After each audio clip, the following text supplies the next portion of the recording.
Bienvenidos a la 8 Televisión, bienvenidos a Espacio Empresa. Ya saben, este es un programa en el que todas las semanas traemos a personajes de interés y de actualidad en el mundo empresarial valenciano. Hoy, por gentileza del Club Cámara Valencia, estamos con Rafael Olmos, que es el CEO de Zumo y un gran seguidor de los medios de comunicación, en especial de la radio. Exactamente. Exacto. O sea, tú dejaste la radio por hacer Zumo. Básicamente. Básicamente. Sí, así fue. Bueno, cuéntanos tu experiencia primera, porque tú con 21 años decides que quieres hacerte empresario, tú eres un emprendedor.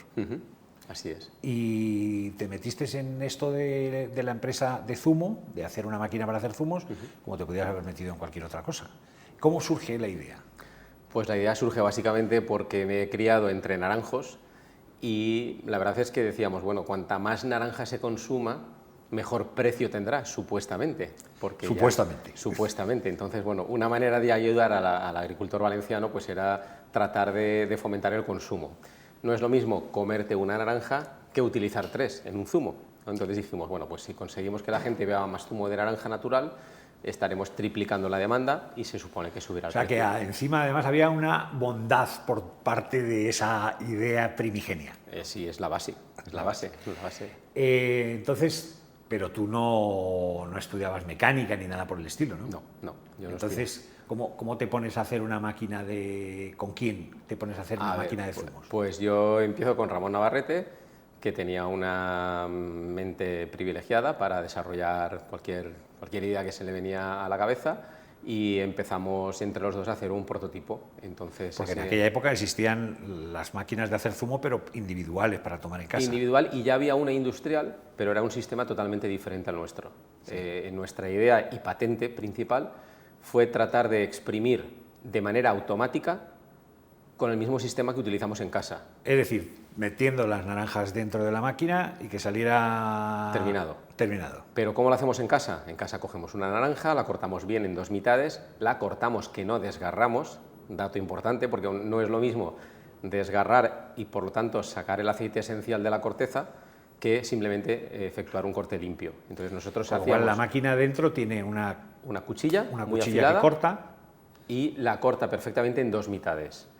Y luego internamente recibe una presión donde exprime la pulpa de esa media naranja que ya ha sido cortada previamente. Entonces, claro, extraemos solo el zumo de esa mitad, de manera que no exprimimos la corteza, que es lo más importante. Claro. Entonces, claro, lo que sacamos es un zumo puro, un zumo lo más parecido a como lo hacemos en casa. Separa después la corteza y la deja en un depósito dentro. Exactamente. Y sale el zumo por la bandeja. Por la bandeja. Esa es la idea primigenia. Así es. Tenías 21 años cuando empezaste. Cuando acabaste con la primera idea y patentada, ¿cuántos años tenías? 21 años. O sea, ¿en un año lo hiciste? Sí. ¿Cómo se llamaba esta persona con la que te ayudó? Ramón. Porque él sabía de mecánica. Sí. Y entonces... ¿Y a ti cómo se te ocurre la idea de... ¿Visteis esa máquina, esa otra máquina que había?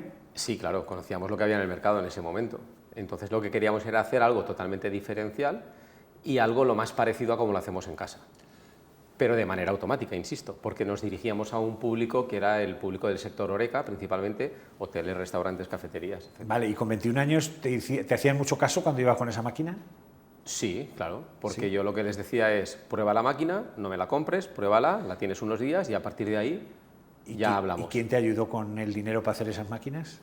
A ver, el dinero lo puse con nosotros, en la familia. En la familia. O sea, que la familia apuesta por ti. Sí. No les parece una idea lunática ni nada por el estilo. No. ¿Porque tu familia a qué se dedicaba? Bueno, había diferentes, desde la agricultura a la construcción. Eras un emprendedor que entonces no había rondas de financiación y entonces los que apostaban eran los amigos y familiares. Los de casa. Entonces, con 21 años, montas ya una sociedad limitada, registras... Anónima. Anónima encima. Anónima. Para poner más dinero. Bueno, porque pensábamos que era lo que procedía, ¿no? Bueno, pero erais unos valientes. A ver, hay que creer en el proyecto que uno tiene, ¿no? Desde luego, está claro que tu familia hay que bendecirla, porque creyeron en el proyecto teniendo tú 21 años, que eso sí que normalmente un padre a un hijo que le viene con 21 años diciendo, mira lo que he inventado, pues primero se lo piensa. ¿Cuáles fueron, empezaste, como me dices, en el sector Horeca aquí, empezaste yendo a restaurantes? A cafeterías, básicamente. Y les dejabais la máquina y que la probaran. ¿Y tenías éxito? Sí, a ver, nosotros decíamos que básicamente pedíamos dos cosas. Una es que la naranja estuviera limpia, o sea, que fuera vistosa, que no fuera una naranja que tenía polvo del campo o que tuviera manchas en la piel, aunque evidentemente es una naranja que está tan buena como cualquier otra, pero es que somos así, comemos por los ojos, entonces claro, teníamos que ver que el producto era interesante y luego también que la máquina estuviera limpia. La máquina que nosotros propusimos al mercado era una máquina muy sencilla de limpiar, entonces si tú llegabas y veías la máquina sucia, pues cuidado, porque la cocina a saber cómo está. Si la máquina que es tan fácil de limpiar la tienen sucia, cuidado con la parrilla, cuidado con el extractor y los utensilios, etc. Entonces, claro. Pero en principio no podrías preseleccionar, ahora sí, pero en principio no podrías preseleccionar a los clientes, ¿no? No, pero sí que les decíamos, prueba la máquina, pasamos dentro de 15 días y ya me dirás. ¿Y qué me decían? Me decían, pues mira, gracias a la máquina hemos triplicado la venta del zumo. Aquí era un local donde apenas se pedía zumo y el hecho de que el producto se ve y sobre todo se ve cómo se exprime al momento ha incitado a la venta. ¿Y tú se la habías dejado gratuitamente? Sí, sí. A partir de ese momento, después de 15 días, ¿qué le decías? ¿Me llevo la máquina o me pagas...? O me pagas el valor de la máquina, que eran 385.000 pesetas de aquellas. Era una pasta. Era una pasta, claro. Y si no, si no, te cedemos la máquina a cambio de que nos paguéis un alquiler por la máquina o incluso de cada naranja que exprima la máquina me das unos céntimos. O sea, teníamos tres fórmulas. La máquina contaba las La máquina tenía un contador en aquel entonces mecánico. Es que lo habíais pensado todo. Claro. Tenía un contador mecánico de los que cada vez que hacía una naranja saltaba un numerito. Vale. Luego ya fuimos más modernos y lo pusimos digital. Muy bien. ¿Vale? Y, bueno, es que todavía no estábamos en el año 2000, con lo cual la digitalización no había llegado. Estamos en el 92. Fíjate, madre mía. Ese primer año, ¿cuántas máquinas colocaste por ahí? 30, 40 máquinas. 30, 40 máquinas. Por Valencia y alrededores. Solo. 30 por 385.000 es una pasta. Claro. ¿Y erais cuántos? 2. ¿Quiénes? Mi hermano y yo. Pues oye, fantástico. Porque por eso sí que daba para un salario para los dos. A ver, luego enseguida tuvimos digo que éramos 2 en plantilla, porque sí teníamos a un diseñador que le pagábamos por horas sueltas, en fin, teníamos lógicamente colaboradores igual que proveedores, pero no era en plantilla. O sea que el primer año hicisteis 300 máquinas, me has dicho, y prácticamente las vendisteis o las alquilasteis o por el sistema de naranjas. Lo que pasa es que el sistema de naranjas era un buen sistema, pero la gente es muy pícara. Obviamente. Entonces, de acuerdo, nos tenían que pagar a nosotros la naranja que también servíamos en un principio, pero claro, ¿qué pasaba? Que ellos decían, bueno, cuando se acabe la naranja me voy al mercado de turno, compro otras naranjas y estas no se las pago a él, no contabilizaba como... Entonces, claro, ahí había un poco de fraude. Entonces, al final, ese sistema lo abandonasteis el sistema del conteo y el... Pero no el de alquiler. El de alquiler, después de varios años, nos cubría todo el tema de la base de las nóminas de la empresa, nos lo cubrían los propios alquileres. ¿Y abandonasteis también el sistema de llevar las naranjas? Sí, eso sí. Sí, porque tuvimos que centrarnos en I+D, que realmente era para lo que habíamos nacido, y quisimos todos los esfuerzos aplicarlos en el departamento de investigación. ¿Esta primera máquina cómo se llamaba? Zumo. Zumo. Me imagino que sería la primera. ¿Cuántas lleváis ahora? Hechas, diferentes, modelos. Modelos ahora mismo pues habrán como 15. 15. Desde el año 91 aquí, ¿cuántos habrá habido? Sí, no, digo... 15. Sí. O sea que vuestro diseño primigenio ha permanecido en el tiempo, sí, con cambios, lógicamente, que la tecnología ha modificado y ha cambiado, ¿no?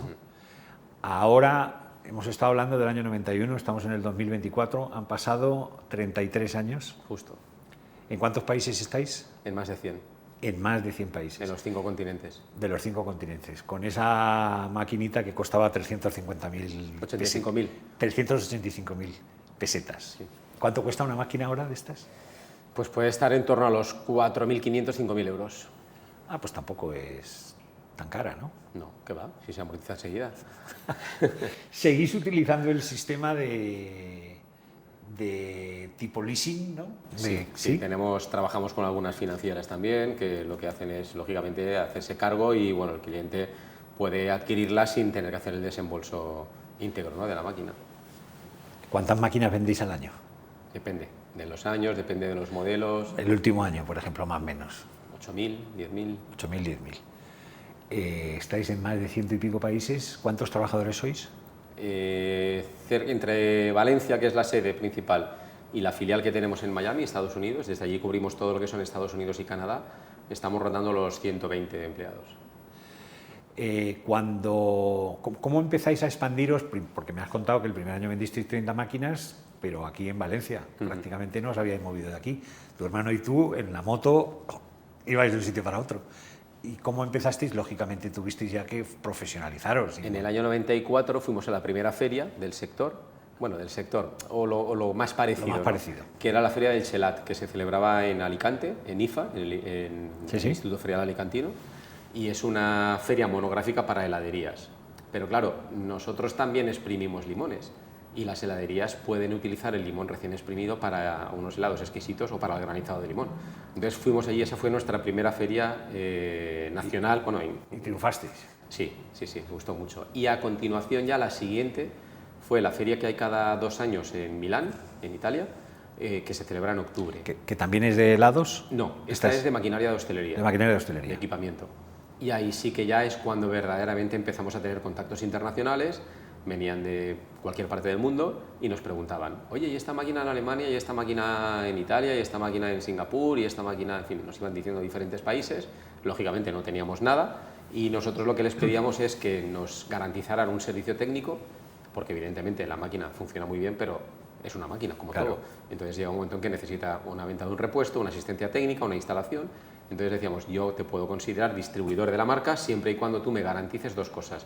Que el servicio técnico me lo cubras al 100% y que además tengas presencia en la feria local más importante de tu país. ¿Por qué? Porque si somos una marca de prestigio, no puede dejar de estar en una feria de prestigio de equipamiento, lógicamente. Entonces, bueno, esto sí lo cumplían y, lógicamente, esto iba ligado a un número de ventas que calculábamos cada año, negociábamos con el distribuidor, pues se convertían en distribuidores. ¿Aquella empresa que hacía aquella máquina que competía con vosotros en vuestros inicios sigue existiendo? Sí.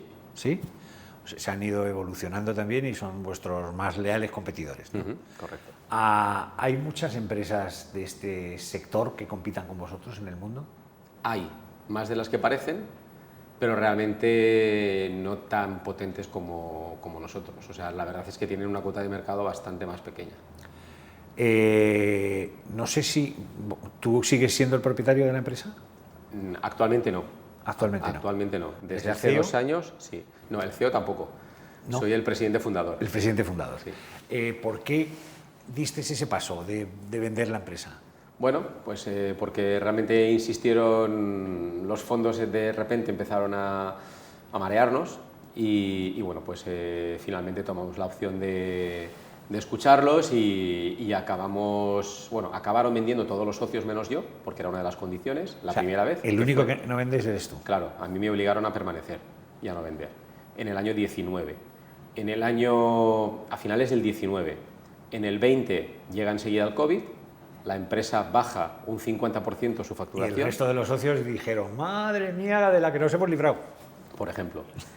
Llega el COVID, baja la facturación un 50% y el segundo año recuperamos un 55%. Es decir, en un segundo año, todavía con algo de COVID, llegamos ya a niveles superiores a los previos de la pandemia. Entonces esto al fondo que nos había adquirido no le había ocurrido con ninguna de las otras empresas que tenía en el fondo y dijo, pues quizá lo que había sido un proyecto para 4 años sin COVID, que con COVID podría haber llegado a ser a 6-7 años, pues podemos ver, podemos tratar de salir, ¿no?, del accionariado si hay algún grupo o alguien que le pueda interesar.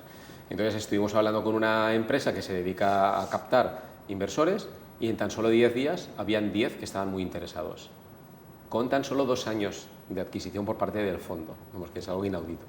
Entonces, bueno, teníamos 10 propuestas, yo les dije que habían 2 líneas rojas, que esas sí o sí no se podían cruzar. Una era que no se moviera la producción de Valencia y tampoco se moviera a la plantilla, es decir, que no hubieran despidos ni nada de todo esto.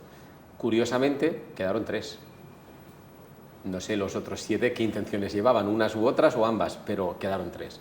2 fondos y un industrial. De antemano el industrial era, a priori, el que mejor pinta tenía. ¿El que más te gustaba a ti? A mí sí, porque es cierto que le debemos mucho al fondo, porque aprendimos mucho, nos profesionalizamos mucho, es una experiencia que es recomendable 100%, pero también es cierto que estaban presionando siempre de una manera agobiante. Entonces el industrial no es que no deje de presionar, porque lógicamente pues, lo que quiere es que la empresa crezca, pero entiende que está ya con Zumo para toda la vida, supuestamente, entonces es un largo trayecto. Y además, si a ese digamos... Tiene un feeling parecido. Sí, le sumamos que era un industrial mundialmente un gigante, bueno, es el más grande a nivel mundial del pequeño electrodoméstico, pues bueno, si hablamos de marcas como Moulinex, Tefal, Roventa, WMF, en fin, marcas, yo creo que cada uno de nosotros alguna tenemos en casa, o tenemos un aspirador, o tenemos un exprimidor, o una tostadora, en fin, es un grupo muy conocido a nivel mundial y ellos son líderes en el sector, en el mercado de pequeño electrodoméstico, pero habían empezado hacía unos años la comercialización de máquinas profesionales con la adquisición de WMF, que son unas cafeteras automáticas que están en muchos hoteles, y ellos también tienen una división, que quizá por eso a lo mejor la gente que nos esté viendo lo conoce, que es la división de menaje, cubiertos y, bueno, en fin. Bueno, pues este grupo, lógicamente es un grupo muy importante, es un grupo francés muy importante, con 35.000 empleados, 8 billones de facturación, que se dice pronto. Entonces, claro, yo pensé, bueno, pues estamos con un gigante y es un buen respaldo, y con ellos estamos. Con ellos estáis. ¿Y tú sigues como presidente ejecutivo? Sí. Presidente fundador, ellos me dijeron, queremos que tú estés con nosotros, queremos que tú te encargues de todo el tema de las relaciones institucionales, apoyo a ferias, etcétera, etcétera, pero hasta el que era mi brazo derecho en aquel momento, pues se convirtió en el CEO de la empresa. ¿Tú ahora sigues siendo accionista? No, yo ya no. O sea, que ahora... No. Ellos me dijeron que yo podía estar hasta que yo quisiera. Yo le dije, yo mientras esté a gusto estaré. Eso depende de la política de la empresa. Si la política de la empresa va a seguir siendo, va a llevar el ADN que nosotros le pusimos a Zumo, perfecto. Si algún día por circunstancias vemos que eso, pues bueno, pues... Oye, Rafa, ¿y tú no estás pensando en otra cosa que se te está ocurriendo? Porque tú eres un emprendedor, ¿no estás metido en algo por ahí? ¿No? No, tengo muchas propuestas, pero realmente para mí Zumo es mi pasión. Pero no me refiero para invertir, sino como idea que te esté bulliendo algo para hacer. A ver, nosotros tenemos ideas y las estamos ejecutando en Zumo. Ya. De hecho, en muy breve vamos a lanzar una máquina doméstica muy bonita y que para estas Navidades creemos que va a ser un gran éxito. Claro, porque si la empresa que os ha adquirido es una empresa que tiene aparatos domésticos, pues encaja una maquinita pequeña para casa de Zumo, ¿no? Por ejemplo. La verdad es que es una auténtica aventura la que has vivido en Zumo, ¿no? Toda la vida. Una aventura de vida, total. Una aventura en todos los sentidos. Y has abandonado hasta el periodismo por Zumo, ¿no? Bueno, qué remedio, ¿no? ¿Qué remedio? ¿No te vuelve a llamar un poco? Porque el periodismo lo que sí que tiene es un poco de veneno, que lo tienes ahí siempre, ¿no? ¿No te apetecería volver a hacer alguna cosa? Estoy envenenado. ¿Sí? Sí. Bueno, pues oye... No, pero a ver, realmente fíjate, fue curioso porque cuando ya empezamos a exportar y sobre todo, más que exportar, sí, exportábamos algo, pero sobre todo asistir a ferias internacionales, yo recuerdo, yo en aquella época todavía trabajaba en radio cuando ya estaba con Zumo, pero solo el fin de semana. Tenía un programa los sábados por la mañana y me lo pasaba pipa. Entonces, ¿qué pasaba? Que realmente yo había ferias a las que decía, no, Zumo no asiste, porque yo tenía programa de radio y no lo iba a grabar. Entonces, pero llegó un momento en que dije, a ver, céntrate, porque Zumo está adquiriendo ya un volumen y Zumo debe de estar en esa feria, en ese país, y tú tienes que estar. Entonces, si tú tienes que estar, no puedes estar en el programa de la radio, y al final tuve que renunciar y decir, bueno, pues se acabó la radio y ya está. Aunque ya no seas propietario de Zumo y seas el presidente, ni siquiera ejecutivo, presidente honorario, ¿honorario ves la palabra? Llámalo como ¿Cómo la han llamado? Presidente fundador. Presidente, eso sí. ¿Cómo ves el futuro de Zumo, aunque tú ya no en esa perspectiva, porque la tecnología lo cambia todo, ¿no? La inteligencia artificial, las nuevas tecnologías. ¿Cómo ves tú ese sector? A ver, yo lo veo muy bien. Nosotros tenemos 16 personas en I+D trabajando, ingenieros, un grupo de ingenieros muy potentes, y realmente estamos siempre desarrollando producto nuevo, mejorando el existente, y queda desde luego muchísimo recorrido. Yo recuerdo que al principio había gente que decía, pero llegará un día en que los bares ya estarán, ya todos tendrán, o el que no tengas porque no quiere y tal. Bueno, pues todos los días abren, todos los días cierran, todos los días reforman y la vida sigue. Quiero decirte, si por esa regla de 3, porque ya están equipados, no hubiera más margen de mercado, tampoco se venderían sillas, tampoco se venderían vasos, en fin, por supuesto que hay mucho margen todavía, muchísimo. Rafa, estamos acabando nuestro programa y como tú sabes te pedí para el final del programa una canción porque y me mandaste ahí un listado de canciones, pero el que tienes que decidirla eres tú. Una canción que te motive, que haya sido un acompañamiento como zumo en tu vida, no lo sé. Yo te puse varias, sí. Porque todas tienen un significado, y te puse en castellano y te puse en inglés. La que tú quieras. Viva la vida es un himno. Viva la vida es un himno y además es una de las canciones que a mí más me gusta también de Coldplay. Exactamente. Y es un himno y es algo que si te lo pones por la mañana también te da vida y te pone, bueno, lo utiliza. Te da energía y... Guardiola lo utilizaba cuando era entrenador del Fútbol Club Barcelona para darles a sus muchachos, a sus jugadores, en la época de Messi, cuando fueron el gran equipo del mundo, para insuflarles ánimos, ¿no? Yo también la he utilizado con mi equipo y la verdad es que es una canción que tiene mucho significado, mucho sentimiento y realmente le estoy muy agradecido a la vida, es que no puede ser de otra manera, entonces, viva la vida. Pues viva la vida, viva Zumo. Zumo y vida en esta ocasión se han unido con Rafa Olmos. Muchísimas gracias por estar con nosotros y muchísimas gracias a todos ustedes por acompañarnos como siempre aquí, por gentileza de Club Cámara Valencia, en Espacio Empresa en la 8 Mediterráneo. Hasta pronto.